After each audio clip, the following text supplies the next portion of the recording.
Hello everybody and welcome back to my channel. Today we are talking about this new palette, Sweethearts and Secrets from Dede Signature. Now this is another brand that I have not bought from before. I'm trying out a few just to kind of see if there are some more brands that I want to regularly review. So we're going to go ahead and try out Sweethearts and Secrets, and I have a couple other palettes from them that I'm also going to try, and we'll see if Dede Signature goes into the rotation. Okay, so let's talk about this palette. It has a really interesting color story. I'm not sure how it so smoothly makes the transition from like the purple and the pinks down to the greens, but it kind of really does. This palette does not make a whole lot of cohesive sense to me as a color story, and yet somehow it all kind of comes together and works fairly well. I don't know if that's just the order that the pans are in.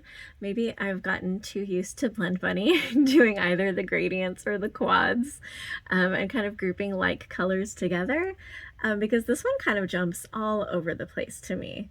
Like there's purples in 3 different spots and there's neutrals in different spots. I don't know. It doesn't make a whole lot of sense to me, but the colors are there and they look really nice. There are 12 mattes in this palette, which out of 16 is quite a few. And then we get 4 shimmer shades. And they are really, really nice shimmer shades. I have used 3 of them now, and they're all just absolutely beautiful. So a little bit later I will get into and swatch those 4 shades for you, but first let's talk about these mattes. I had a lot of luck with these. They were so easy to use and nice to blend with. They're super pigmented and like they just glide onto the lid.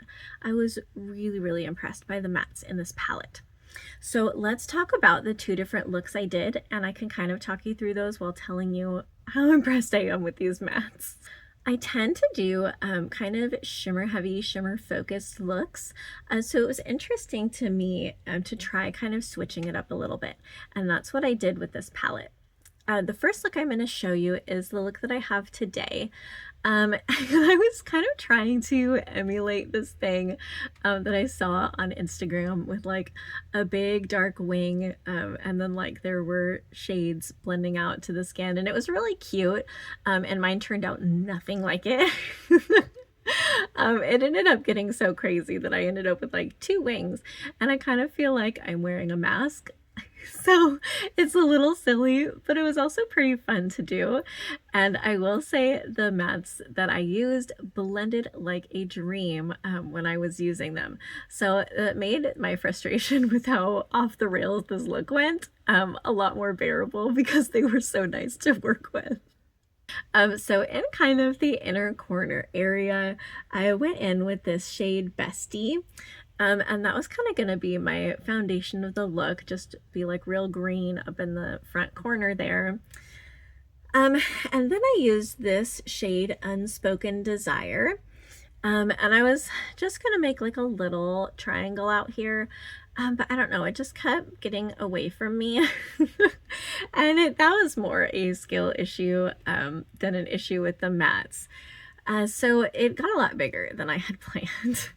And then I thought, okay, I'll go in with this shade Forever Us, because I was thinking it might be slightly less dark and saturated than this shade Unspoken Desire, but that did not turn out to be the case. It was also a pretty dark shade. So the gradient from like dark to light was not really working out for me.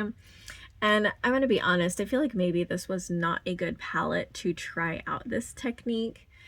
Just because there wasn't really a lot of gradient to do, I guess. So, I mean, green only has 2 shades. I could have done it with neutral colors, but I'm not usually really into doing that. I could have maybe gone for it with purple. Maybe this is darker than this one, and then I could have shaded it out with this, but even this looks pretty dark. I don't think we have a light enough purple to really make the gradient that I was going for. I don't know.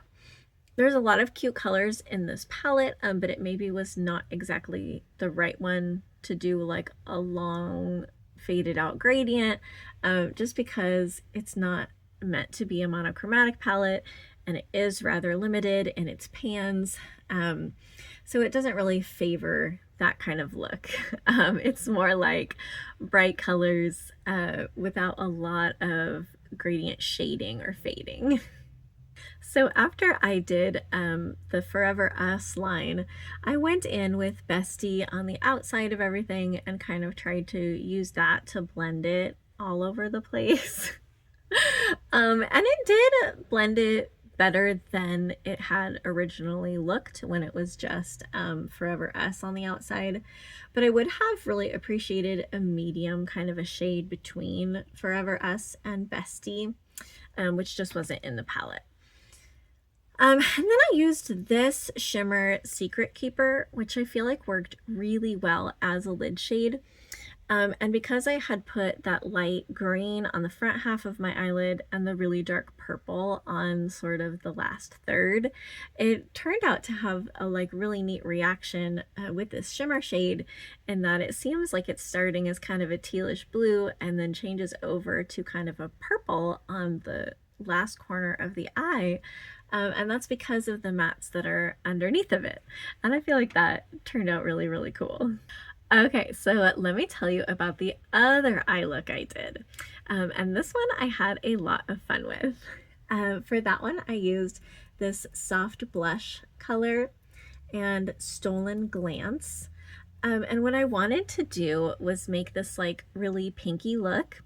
But then I wanted to add some orange in there. So kind of use the pink to mix with the orange to make kind of like a coral overall kind of aesthetic. So going in with that soft blush, and I kind of put that all over the lid, I'm pretty sure. And then I used the shade Shared Secrets. And that was over more of the first half of the eyelid. And then I used this shade Blush and Tell over like the second half. And all in all, it created this really neat coral pink effect, which I loved. I really loved the first look that, or I guess the second look that I did with this palette. And that's what made me so excited about these shimmers in particular, because this Shared Secrets shade is so opaque and foily and just shiny. It's gorgeous. So let's get to swatching these shimmers because I am excited to share them with you. I'm going to start with this shade up here, Shared Secrets. And just look at that. You can see how it's kind of naturally a corally shade because there is some flash in there between the orange and kind of a pinkish color.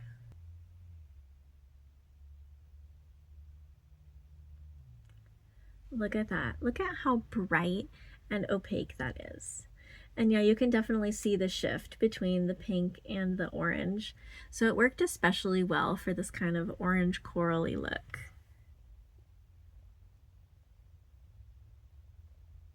I'm in love with this. This is one of my favorite shimmers so far this year. Okay, next we're going to try Mixed Feelings. I tried to swatch this earlier. I'm not sure I got a very good swatch. It's one of those mixed pan shades. And it's called Mixed Feelings. It starts up here in the corner with like a bluish tealish light color and goes down to a light pink, kind of over in the bottom corner. So I'm going to try real hard to get a good mix of those two. Okay. And that's what that looks like. Let's swatch it.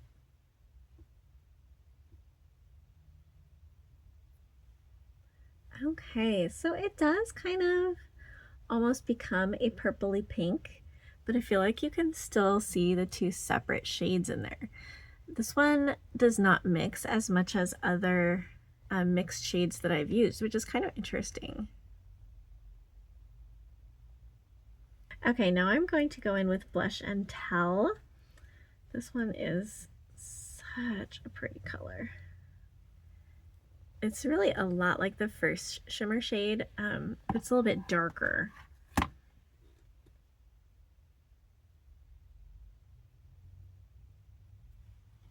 Yeah, here, I'm gonna get a little bit more. You can see it's really similar. It doesn't have that orangeness to it. It's just pretty much entirely that pink. So the color of this one is flashing. It's pretty much always this one's color.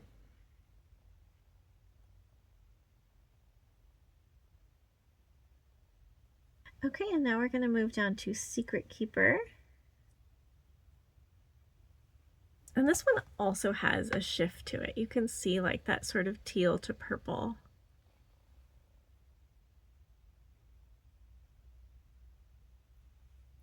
I might grab more of that too. I feel like these last two colors are just a little bit more sticky, almost, than the first shimmer shade. I don't really know how else to describe it other than sticky. They're not really big flakies, but as you're rubbing, they can kind of get flaky, if that makes sense. But yeah, you can see that beautiful teal to purple shift that I feel like works so well in this eye look. That's just a gorgeous shade, and it's so mermaidy. That's what it really made me think of. And it's interesting to me because I feel like this is actually a very mermaidy palette. Even this one, Shared Secrets, has like that pink flash to it that makes it kind of mermaidy. Spill the Tea is really the only one that kind of throws off that mermaidy vibe. It's like a burnt orange, and it's pretty, and I'm sure you can do a lot of cool looks with it. I just feel like for me, maybe it's throwing off the cohesive look of the palette. But also it's very possible that I'm just trying to get the palette to be something that it's not really trying to be. So overall, I was really impressed by the quality of this palette. All the mattes that I used, as I said, were super easily blendable. They were very pigmented, just super easy to use. I love a good matte. These were all good mattes. And then I'll say some of the shimmers were really good. Blush and Tell was good. Secret Keeper is good. Mixed Feelings are good. Just like your standard indie shimmer. Pretty good. Not like, wow, but pretty good. But Shared Secrets, this shade, this is my kind of formula. I feel like I either love like a super foily, opaque, incredibly pigmented shimmer, or I want one that's kind of not even pigmented all that much. Like it's just more of a topper and it looks nice over matte eyeshadow. So I kind of like both ends of the spectrum, but when you start getting in the middle, not that I hate them at all for the record, but they're just not my most favorite. My most favorite is the extremes of either end of the spectrum. I will say, since this is kind of a new brand that I'm reviewing, and I haven't really talked much about the price point yet, Dede Signature does tend to have a cheaper price point than other indies, which I think is really awesome. But I will say that I also was not considering the amount of matte shades versus the amount of shimmer shades in the palette. And I feel like for that, it might be a little more pricey than I am used to. I feel like if Blend Bunny were to release a 16 pan palette, it would probably be priced cheaper than this. And I am probably very spoiled by Blend Bunny and Nomad Cosmetics because they both try to keep their prices pretty reasonable. And this one maybe not quite as reasonable for the price, but it's also not one of the extremely overpriced indies that I personally will not purchase because it's just too over the top for me. So it's kind of right in the middle of the price range. Thank you all so much for watching and hearing about Sweethearts and Secrets. If you have any questions or comments, please do say something down in the comment section below because I would love to hear from you. Thank you all, and I hope you have an absolutely wonderful day.